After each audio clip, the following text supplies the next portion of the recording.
Welcome to Tales of Wonder.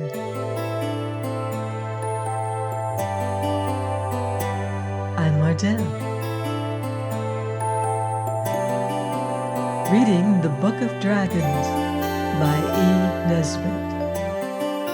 Chapter 3, The Deliverers of Their Country. It all began with Effie's getting something in her eye. It hurt very much indeed, and it felt something like a red-hot spark, only it seemed to have legs as well, and wings like a fly.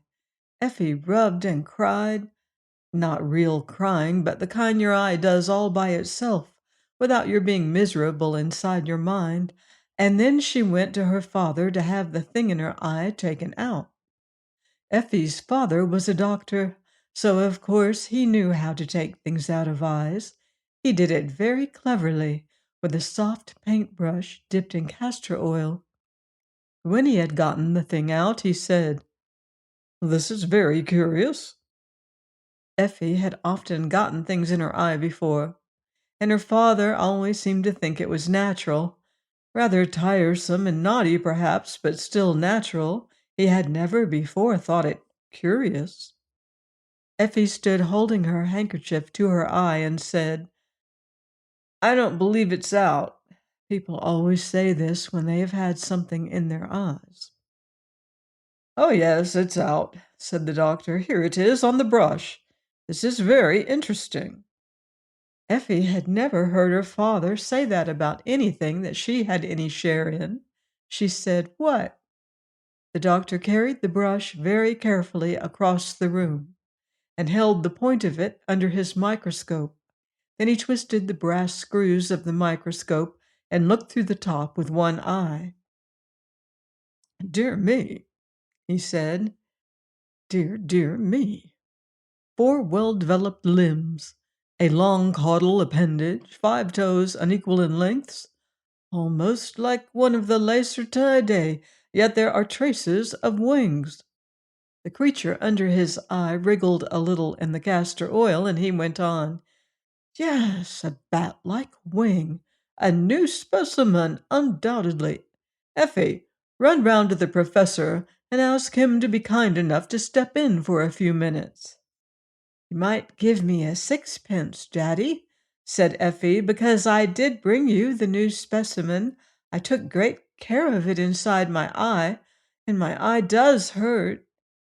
The doctor was so pleased with the new specimen that he gave Effie a shilling, and presently the professor stepped round.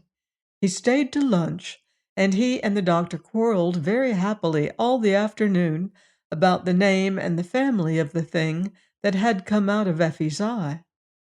But at tea time another thing happened.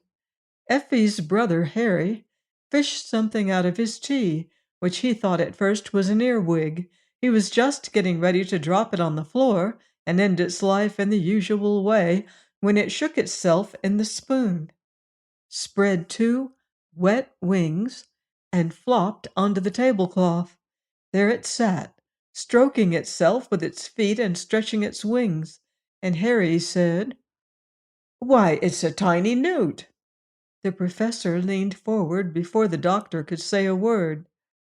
"I'll give you half-a-crown for it, Harry, my lad," he said, speaking very fast, and then he picked it up carefully on his handkerchief. "It is a new specimen," he said, "and finer than yours, doctor." It was a tiny lizard, about half an inch long, with scales and wings. So now the doctor and the professor each had a specimen, and they were both very pleased. But before long these specimens began to seem less valuable, for the next morning when the knife boy was cleaning the doctor's boots, he suddenly dropped the brushes and the boot and the blacking and screamed out that he was burnt. And from inside the boot came crawling a lizard as big as a kitten, with large shiny wings. "Why," said Effie, "I know what it is. It is a dragon, like the one St. George killed." And Effie was right. That afternoon Towser was bitten in the garden by a dragon about the size of a rabbit, which he had tried to chase. And the next morning all the papers were full of the wonderful winged lizards that were appearing all over the country. The papers would not call them dragons because, of course, no one believes in dragons nowadays, and at any rate, the papers were not going to be so silly as to believe in fairy stories. At first, there were only a few, but in a week or two, the country was simply running alive with dragons of all sizes, and in the air you could sometimes see them as thick as a swarm of bees. They all looked alike, except as to size. They were green with scales, and they had 4 legs and a long tail, and great wings like bats' wings, only the wings were a pale, half-transparent yellow, like the gearboxes on bicycles. They breathed fire and smoke, as all proper dragons must, but still the newspapers went on pretending they were lizards, until the editor of the Standard was picked up and carried away by a very large one, and then the other newspaper people had not anyone left to tell them what they ought to believe. So, when the largest elephant in the zoo was carried off by a dragon, the papers gave up pretending and put "Alarming Plague of Dragons" at the top of the paper. You have no idea how alarming it was, and at the same time how aggravating. The large-sized dragons were terrible, certainly. But when once you had found out that the dragons always went to bed early because they were afraid of the chill night air, you had only to stay indoors all day and you were pretty safe from the big ones. But the smaller sizes were a perfect nuisance. The ones as big as earwigs got in the soap and they got in the butter. The ones as big as dogs got in the bath, and the fire and smoke inside them made them steam like anything when the cold water tap was turned on, so that careless people were often scalded quite severely. The ones that were as large as pigeons would get into work baskets or corner drawers and bite you when you were in a hurry to get a needle or a handkerchief. The ones as big as sheep were easier to avoid because you could see them coming, but when they flew in at the windows and curled up under your eiderdown and you did not find them till you went to bed, it was always a shock. The ones this size did not eat people, only lettuce, but they always scorched the sheets and the pillow-cases dreadfully. Of course, the county council and the police did everything that could be done. It was no use offering the hand of a princess to anyone who killed a dragon. This way was all very well in olden times, when there was only one dragon and one princess, but now there were far more dragons than princesses, although the royal family was a large one, and besides it would have been a mere waste of princesses to offer rewards for killing dragons, because everybody killed as many dragons as they could quite out of their own heads and without rewards at all, just to get the nasty things out of the way. The county council undertook to cremate all dragons delivered at their offices between the hours of 10 and 2, and whole wagon loads and cartloads and truckloads of dead dragons could be seen any day of the week, standing in a long line in the street where the county council had their offices. Boys brought barrow loads of dead dragons, and children on their way home from morning school would call in to leave the handful or two of little dragons they had brought in their satchels or carried in their knotted pocket handkerchiefs. And yet there seemed to be as many dragons as ever.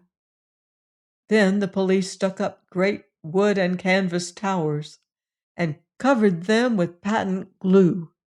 When the dragons flew against these towers, they stuck fast, as flies and wasps do on the sticky papers in the kitchen. And when the towers were covered all over with dragons, the police inspector used to set fire to the towers and burnt them dragons and all. And yet there seemed to be more dragons than ever. The shops were full of patent dragon poison and anti-dragon soap and dragon-proof curtains for the windows, and indeed everything that could be done was done. And yet there seemed to be more dragons than ever. It was not very easy to know what would poison a dragon because you see they ate such different things. The largest kind ate elephants as long as there were any, and then went on with horses and cows. Another size ate nothing but lilies of the valley, and a third size ate only prime ministers, if they were to be had, and if not, would feed freely on servants in livery. Another size lived on bricks, and three of them ate two-thirds of the South Lambeth infirmary in one afternoon.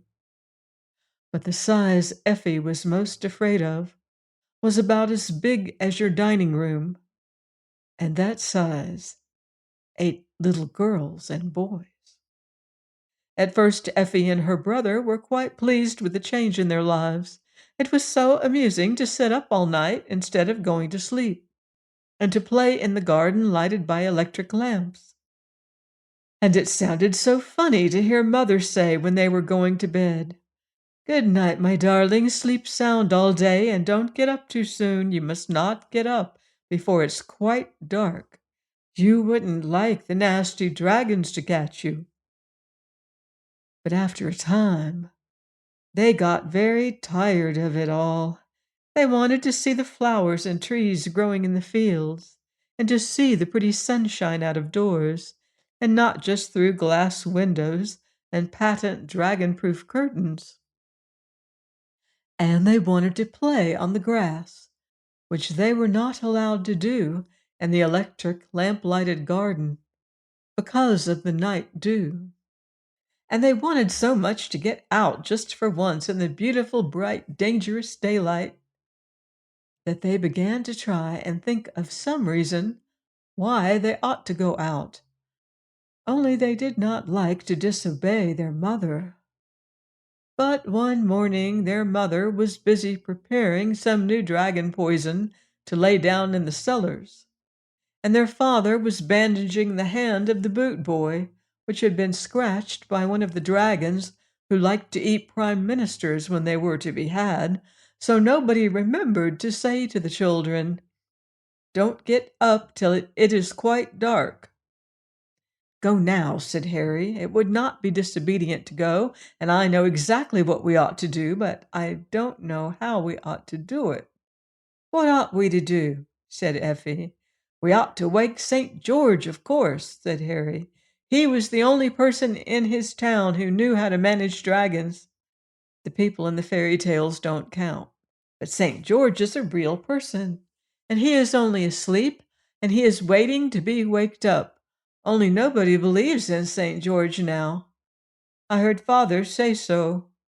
"We do," said Effie. "Of course we do. Don't you see, Eff, that's the very reason why we could wake him. You can't wake people if you don't believe in them, can you?" Effie said no, but where could they find St. George? "We must go and look," said Harry boldly. "You shall wear a dragon-proof frock made of stuff like the curtains, and I will smear myself all over with the best dragon poison, and—" Effie clasped her hands and skipped with joy and cried, "Oh, Harry, I know where we can find St. George. In St. George's Church, of course." "Hmm," said Harry, wishing he had thought of it for himself. "You have a little sense sometimes, poor girl." So the next afternoon, quite early, long before the beams of sunset announced the coming night, when everybody would be up and working, the two children got out of bed. Effie wrapped herself in a shawl of dragon-proof muslin.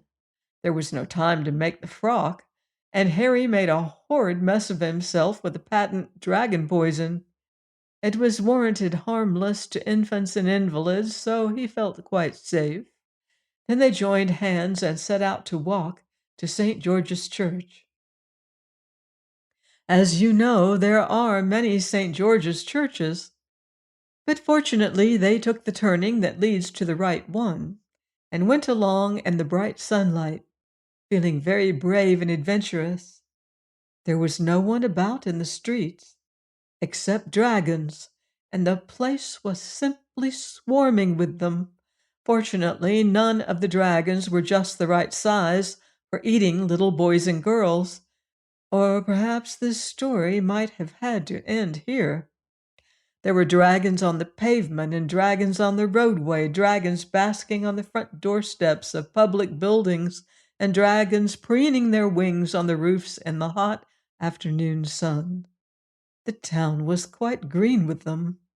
Even when the children had gotten out of town and were walking in the lanes, they noticed that the fields on each side were greener than usual, with scaly legs and tails, and some of the smaller sizes had made themselves asbestos nests in the flowering hawthorn hedges.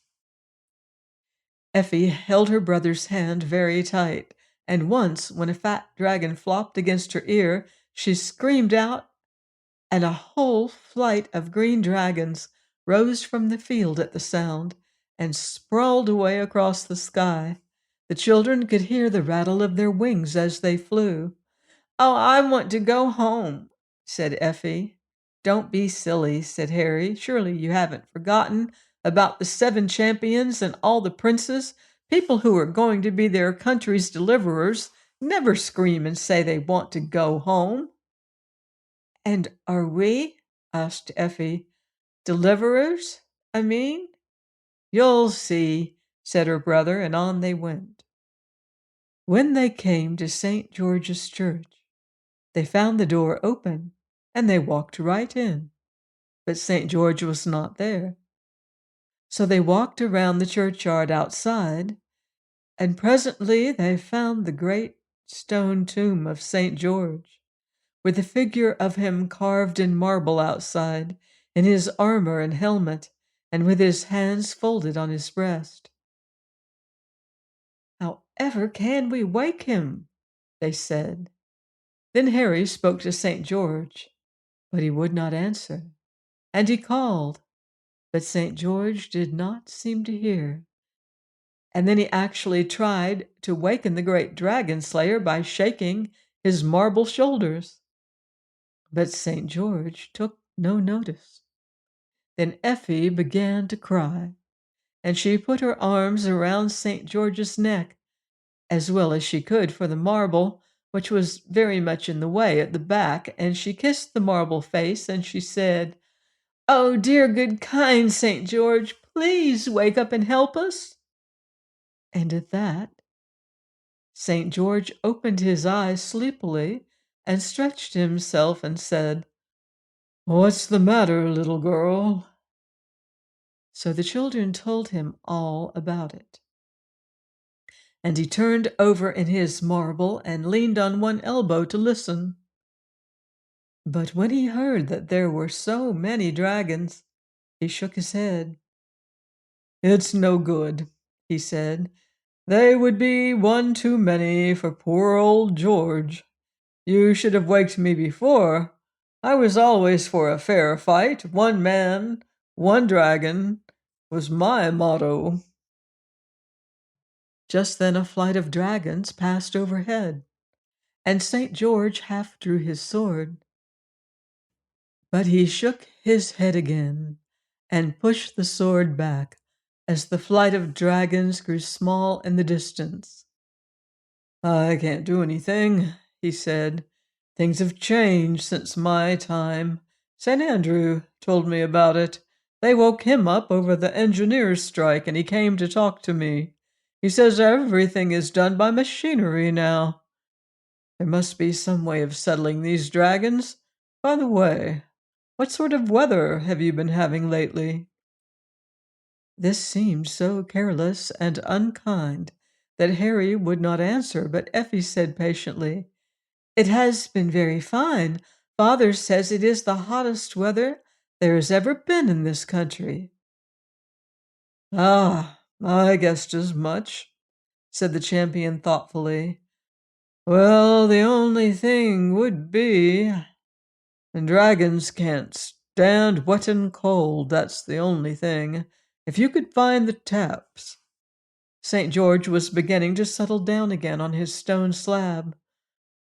Good night. Very sorry. I can't help you, he said, yawning behind his marble hand. Oh, but you can, cried Effie. Tell us, what taps? Oh, like in the bathroom, said St. George, still more sleepily. And there's a looking glass, too, shows you all the world and what's going on. St. Denis told me about it. Said it was a very pretty thing. I'm sorry I can't. Good night. And he fell back into his marble and was fast asleep again in a moment. We shall never find the taps, said Harry. I say, wouldn't it be awful if St. George woke up when there was a dragon near, the size that eats champions? Effie pulled off her dragon-proof veil. We didn't meet any the size of the dining room as we came along, she said. I dare say we shall be quite safe. So she covered St. George with the veil, and Harry rubbed off as much as he could of the dragon poison onto St. George's armor, so as to make everything quite safe for him. We might hide in the church till it is dark, he said, and then... But at that moment, a dark shadow fell on them, and they saw that it was a dragon exactly the size of the dining room at home. So then they knew that all was lost. The dragon swooped down and caught the two children in his claws. He caught Effie by her green silk sash, and Harry by the little point at the back of his Eton jacket, and then, spreading his great yellow wings, he rose into the air, rattling like a third-class carriage when the brake is hard on. "Oh, Harry," said Effie, "I wonder when he will eat us." The dragon was flying across woods and fields with great flaps of his wings that carried him 1/4 of a mile at each flap. Harry and Effie could see the country below, hedges and rivers and churches and farmhouses flowing away from under them, much faster than you see them running away from the sides of the fastest express train. And still the dragon flew on. The children saw other dragons in the air as they went, but the dragon, who was as big as the dining room, never stopped to speak to any of them, but just flew on, quite steadily. He knows where he wants to go, said Harry. Oh, if he would only drop us before he gets there. But the dragon held on tight, and he flew and flew and flew, until at last, when the children were quite giddy, he settled down with a rattling of all his scales on the top of a mountain, and he lay there on his great green scaly side, panting and very much out of breath, because he had come such a long way. But his claws were fast in Effie's sash, and the little point at the back of Harry's Eton jacket. Then Effie took out the knife Harry had given her on her birthday. It had cost only 6 pence to begin with, and she had had it a month, and it never could sharpen anything but slate pencils, but somehow she managed to make that knife cut her sash in front, and crept out of it, leaving the dragon with only a green silk bow in one of his claws. That knife would never have cut Harry's jacket tail off, and when Effie had tried for some time, she saw that this was so and gave it up. But with her help, Harry managed to wriggle quietly out of his sleeves, so that the dragon had only an Eton jacket in his other claw. Then the children crept on tiptoe to a crack in the rocks and got in. It was much too narrow for the dragon to get in also, So they stayed in there and waited to make faces at the dragon when he felt rested enough to sit up and began to think about eating them. He was very angry indeed when they made faces at him and blew out fire and smoke at them, but they ran farther into the cave so that he could not reach them. And when he was tired of blowing, he went away. But they were afraid to come out of the cave, so they went farther in. And presently the cave opened out and grew bigger, and the floor was soft sand.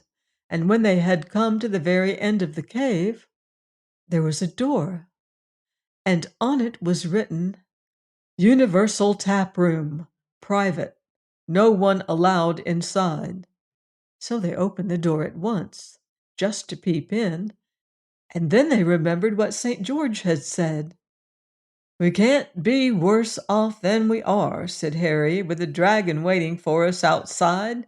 Let's go in." They went boldly into the tap room and shut the door behind them. And now they were in a sort of room cut out of the solid rock, and all along one side of the room were taps, and all the taps were labeled with china labels, like you see in baths. And as they could both read words of 2 syllables, or even 3 sometimes, they understood at once that they had gotten to the place where the weather is turned on from. There were 6 big taps labeled sunshine, wind, rain, snow, hail, ice, and a lot of little ones labeled fair to moderate, showery, south breeze, nice growing weather for the crops, skating, good open weather, south wind, east wind, and so on. And the big tap labeled sunshine was turned full on.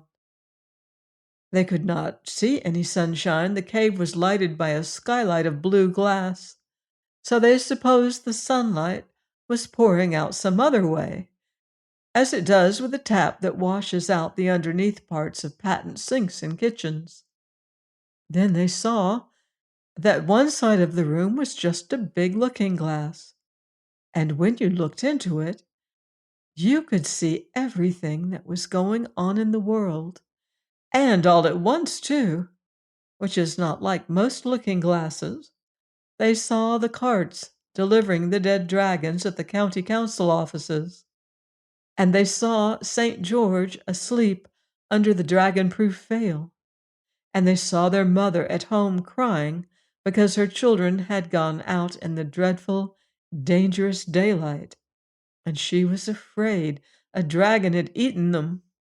And they saw the whole of England like a great puzzle map, green in the field parts and brown in the towns, and black in the places where they make coal and crockery and cutlery and chemicals. All over it on the black parts, and on the brown, and on the green, there was a network of green dragons, and they could see that it was still broad daylight, and no dragons had gone to bed yet. Effie said, "Dragons do not like cold," and she tried to turn off the sunshine. But the tap was out of order, and that was why there had been so much hot weather and why the dragons had been able to be hatched. So they left the sunshine tap alone and they turned on the snow and left the tap full on while they went to look in the glass. Then they saw the dragons running all sorts of ways, like ants, if you are cruel enough to pour water into an ant heap, which of course you never are. And the snow fell more and more. Then Effie turned on the rain tap quite full on, and presently the dragons began to wriggle less, and by some of them lay quite still. So the children knew the water had put out the fires inside them, and they were dead. So then they turned on the hail, only half on for fear of breaking people's windows, and after a while there were no more dragons to be seen moving. Then the children knew that they were indeed the deliverers of their country. "They will put up a monument to us," said Harry, "as high as Nelson's. All the dragons are dead." I hope the one that was waiting outside for us is dead, said Effie. And about the monument, Harry, I'm not so sure. Oh, what can they do with such a lot of dead dragons? It would take years and years to bury them, and they could never be burnt now they're so soaking wet. I wish the rain would wash them off into the sea. But this did not happen, and the children began to feel that they had not been so frightfully clever after all. "Wonder what this old thing's for," said Harry. He had found a rusty old tap, which seemed as though it had not been used for ages. Its china label was quite coated over with dirt and cobwebs, when Effie had cleaned it with the bit of her skirt. For curiously enough, both the children had come out without pocket handkerchiefs. She found that the label said waste. "Let's turn it on," she said. "It might carry off the dragons." The tap was very stiff from not having been used for such a long time, but together they managed to turn it on and then ran to the mirror to see what happened. Already, a great round black hole had opened in the very middle of the map of England, and the sides of the map were tilting themselves up, so that the rain ran down toward the hole. "Oh, hooray, hooray, hooray!" cried Effie, and she turned back to the taps and turned on everything that seemed wet. Showery, good open weather, nice growing weather for crops, and even south and southwest, because she had heard her father say that those winds brought rain. And now the floods of rain were pouring down on the country, and great sheets of water flowed toward the center of the map, and cataracts of water poured into the great round hole in the middle of the map, and the dragons were being washed away and disappearing down the waste pipe in great green masses and scattered green shoals, single dragons and dragons by the dozen of all sizes, from the ones that carry off elephants down to the ones that get in your tea. Presently there was not a dragon left. So then they turned off the tap, named Waste, and they half turned off the one labeled Sunshine. It was broken so that they could not turn it off altogether. Then they turned on Fair to Moderate and Showery, and both taps stuck so that they could not be turned off, which accounts for our present climate. How did they get home again? By the Snowdon Railway, of course. And was the nation grateful? Well, the nation was very wet, and by the time the nation had gotten dry again, it was interested in the new invention for toasting muffins by electricity. And all the dragons were almost forgotten. Dragons do not seem so important when they are dead and gone, and you know, there never was a reward offered. And what did Father and Mother say when Effie and Harry got home? My dear, that is the sort of silly question you children always will ask. However, just for this once, I don't mind telling you. Mother said, "Oh, my darlings, you're safe, you're safe. You naughty children, how could you be so disobedient? Go to bed at once." And their father, the doctor, said, "I wish I had known what you were going to do. I should have liked to preserve a specimen. I threw away the one I got out of Effie's eye. I intended to get a more perfect specimen. I did not anticipate this immediate extinction of the species." The professor said nothing, but he rubbed his hands. He had kept his specimen, the one the size of an earwig that he gave Harry half a crown for. And he has it to this day. You must get him to show it to you. Please join me here next time for more magical adventure in the Book of Dragons by E. Nesbit. on Tales of Wonder.